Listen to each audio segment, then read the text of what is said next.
வணக்கம். நான் உங்கள் அன்பான சயின்டிஃபிக் வேதிக் அஸ்ட்ராலஜர் அஸ்ட்ரோரண்டி பேசுகிறேன். நல்லது நினைப்போம், நல்லதே நடக்கும். இந்த வீடியோவில் நம்ம என்ன பார்க்க போறோம்னா, கன்னி ராசிக்காரர்களுக்கு ஆகஸ்ட் 2026 எத்தகைய ஒரு மாதமாக இருக்க போகுது? எப்படி பலாபலன்கள் இருக்க போகுது? ஓரளவுக்கு சாதகமா இருக்க போகுதா? பாதகமா வரப்போதா? நான் எதிர்பார்க்கக்கூடிய விஷயங்களா நடக்குமா? எது மாரி விஷயங்கள் போகுதுங்கிறது இந்த வீடியோல நம்ம பார்க்க போறோம். சயின்டிஃபிக் வேதிக் அஸ்ட்ராலஜி முறையில எதையும் மிகைப்படுத்தாமல் உள்ளது உள்ளவாறு இந்த ஒளி தத்துவம் இந்திய வேத ஜோதிட அடிப்படையில் எப்படி செயல்படுகிறது? இந்த மாரி பரிகாரங்கள், அருள்வாக்கு அது மாரி விஷயத்துக்கு போகாமல், மிகைப்படுத்தாமல் சயின்டிஃபிக்கா நாம பார்க்க போறோம். சரி. இப்ப பாருங்க கன்னி ராசிக்கு வந்து எப்படி இருக்குது? கிரக அமைப்பு குரு பார்த்தீங்கன்னா 11ஆம் இடத்துல வருவது டாப். ரொம்ப நல்ல ஒரு விஷயம். ஏன்னா 11ங்கிற லாபஸ்தானத்துக்கு உச்ச குரு வருவது 12 வருஷத்துக்கு ஒரு தடவ தான் கன்னி ராசிக்கு வராரு. அது வந்திருக்கு. அதே மாதிரி சனி வந்து 7ஆம் இடத்துலேருந்து ராசிய பார்க்கறது நெறையா வேலைகள், நெறைய தொடர்புகள், நெறையா முயற்சிகள்ங்கிறது போய்க்கொண்டே இருக்கக்கூடிய அமைப்புகள் இருக்குது. அதே சமயத்துல 6ஆம் இடத்துல ராகுவும், 12ஆம் இடத்துல கேதுவும் நீடித்திருக்கிறார் ஆகஸ்ட் மாசம் முழுவதும். இப்படி இருக்க, இப்ப ராசியதிபதியாக புதன் எப்படி போறாருன்னா, உச்ச குருவோட சேர்ந்து 11ஆம் இடத்துக்கு வருகிறார். 2, 3 தேதியிலேயே ஆகஸ்ட்ல. கிட்டத்தட்ட 3 வாரத்துக்கு அப்படியே இருந்து, அதுக்கப்புறம் தான் நட்பு வீடாகிய சிம்மத்துக்கு 12ஆம் இடத்துக்கு வர்றாரு. அதுவும் தப்பில்ல. ஸோ மாதம் முழுவதுமே பார்த்தீங்கன்னா, ஓரளவுக்கு நல்ல பொசிஷன்ல ராசி அதிபதியாகிய கன்னி ராசி அதிபதி இருக்கிறனால, புதன் இருக்கிறனால, நல்ல சுப விஷயங்கள். இதுவரை 6, 7 மாசமா முயற்சி பண்ணதுக்கு கொஞ்சம் பெனிஃபிட் அடையிறது. ஒரு குளிர் காயறது, கொஞ்சம் அறுவடை செய்றது, ஒரு சுப விஷயங்கள், ஒரு வீடு புண்ணியார்ச்சனை, ஏதோ ஒரு விஷயம் நம்ம வாங்குறோம், செய்றோம், வீட்டுக்கு நல்லது பண்றோம், குடும்பத்துக்கு சில நல்லது நடந்தது, ஒரு சொத்து வாங்குறோம், வீட்ல ஒரு சுப விஷயங்கள் நடந்தது, ஒரு வசதிப்படுத்திக்கிட்டோம், ஒரு பொருள் வாங்குறோம். அல்லது நீங்க வந்து எதிர்பார்த்த ஒரு விஷயங்கள் நடந்து எல்லாத்துக்குமே ஒரு பிளசன்ட் சர்ப்ரைஸ் குடுக்குது. அப்படிங்கிற மாரி ஒரு நல்ல அமைப்புகளை குடுக்கக்கூடிய அமைப்பு வந்து புதன் ராசி அதிபதி அப்படி இருக்கிறது கண்டிப்பா வருதுங்க. ஏன்னா இது வந்து ஒரு அபூர்வமான விஷயம். ஆனா குருவும், புதனும் 11ஆம் இடத்துல அது உச்ச குருவோட சேர்ந்திருக்கிறது ஒரு அரிதான ஒரு டைமு. அது ஒரு 20, 25 நாள் இருக்குது. அத நீங்க யூஸ் பண்ணிக்கணும். ஸோ அதே மாதிரி உங்களுக்கு ஆ சுக்கிரனே பார்த்தீங்கன்னா ராசிக்குள்ளேயே இருக்கிறார். ராசி அதிபதி சுக்கிரனே ராசிக்குள்ள இருந்தாலும், அவர் செவ்வாய் பார்வையும், சனி பார்வையும் பெறுவதனால கொஞ்சம் டென்ஷன். அந்த நேரத்தில நீங்க கொஞ்சம் டென்ஷன் ஆகுற அமைப்புகளும் இருக்கு. கொஞ்சம் அது ஆயிருமா? ஆயிராதாங்கிற மாரி இருக்கும்.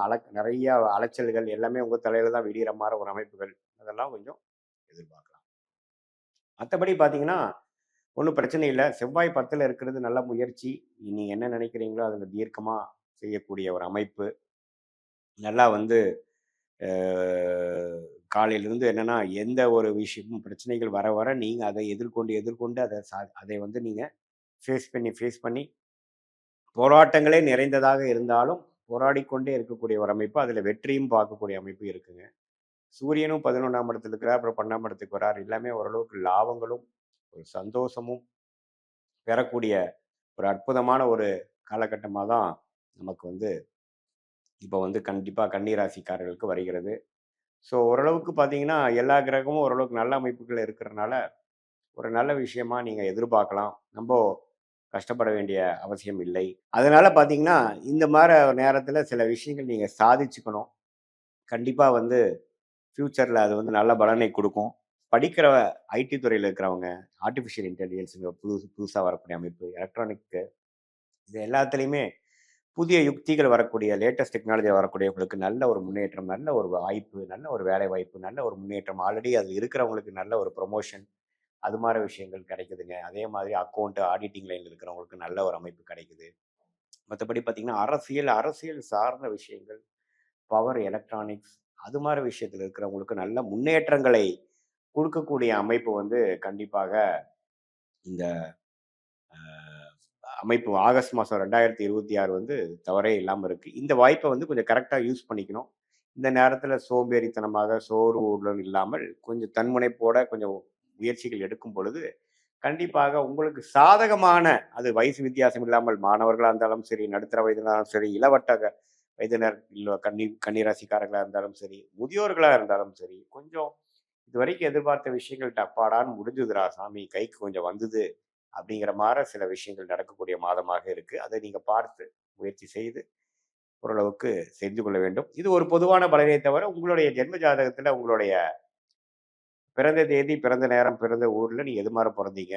அது வைத்து நம்ம ஒரு அஸ்ட்ராலஜிக்கல் கன்சல்டேஷன் சயின்டிஃபிக் வேதிக் அஸ்ட்ராலஜி முறையில் பார்க்கும் பொழுது உங்களுக்கு அடுத்து வரக்கூடிய தசா புக்திகள் அந்தரங்கள் சூக்ஷ்மங்கள் எப்படி இருக்கு, 3 மாதம் எப்படி இருக்கு, அடுத்து வரக்கூடிய 6 மாதம் எப்படி இருக்கு, 1 இயர் எப்படி இருக்கு, லாங் டேர்ம் எப்படி இருக்கு, நீங்க எதை நோக்கி போகலாம், எதை நோக்கி நீங்க வந்து அவாய்ட் பண்ணணும், எது மாதிரி விஷயங்கள் உங்களுக்கு வந்து நன்மை கொடுக்கக்கூடிய அமைப்பாக இருக்கு, எது மாதிரி விஷயங்கள் வந்து உங்களுக்கு அவ்வளோ பாசிட்டிவா இல்லை, உங்களுக்கு யோகமான கிரகம் என்ன, உங்கள் யோகத்தை வந்து நீங்க எப்படி புரிந்து கொண்டு அது மாதிரி துறையில் எப்படி போறது, எந்த மாதிரி டைம்ல நீங்க மாறலாம், எந்த மாதிரி டைம்ல வந்து உங்களுக்கு தகுந்ததாக இருக்கு, வேலை மாறுதலுக்கு எப்போ நல்ல விஷயம், தொழில் அபிவிருத்தி எப்போ, தொழில் எப்போ ஆரம்பிக்கலாம், இடம் எப்போ வாங்கலாம், கடன் எப்போ குறையும், அது மாதிரி எல்லா காலகட்டத்துக்கும் கன்னிராசிக்காரர் உங்களுக்கு எது மாதிரி விஷயங்கள் நமக்கு பண்ணணும் அப்படிங்கிறது வந்து உங்களுடைய ஜாதகத்துல எது மாதிரி அமைப்புகள் இருக்கு, பாஸ்ட் இப்போ எப்படி நடந்திருக்கு, ஃபியூச்சர் எப்படி இருக்கு, எது மாதிரி லைன்ல போனா நமக்கு ஜெயிக்க முடியும், நம்ம டைரக்ஷன் என்ன, எந்த சாய்ஸ் எடுக்கலாங்கிறது சயின்டிஃபிக் வேதிக் அஸ்ட்ராலஜி முறை எதையும் மிகைப்படுத்தாமல் உள்ளது உள்ளவாறு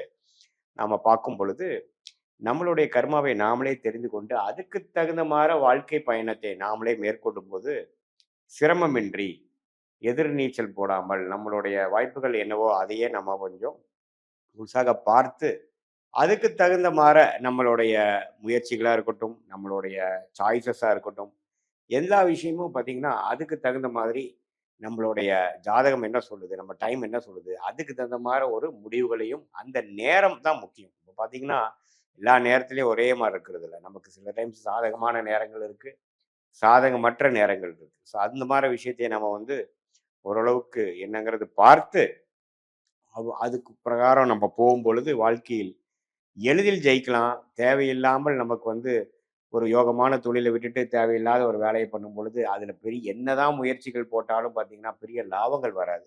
ஸோ நமக்கு எந்த கிரகம் நமக்கு நல்லா இருக்கு அப்படிங்கிறத தெரிஞ்சுக்கணும்.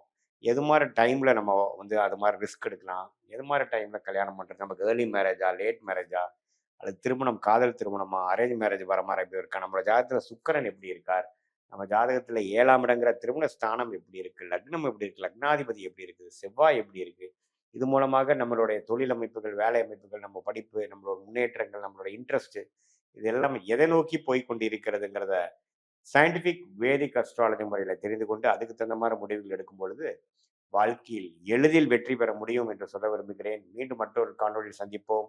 நன்றி, வணக்கம்.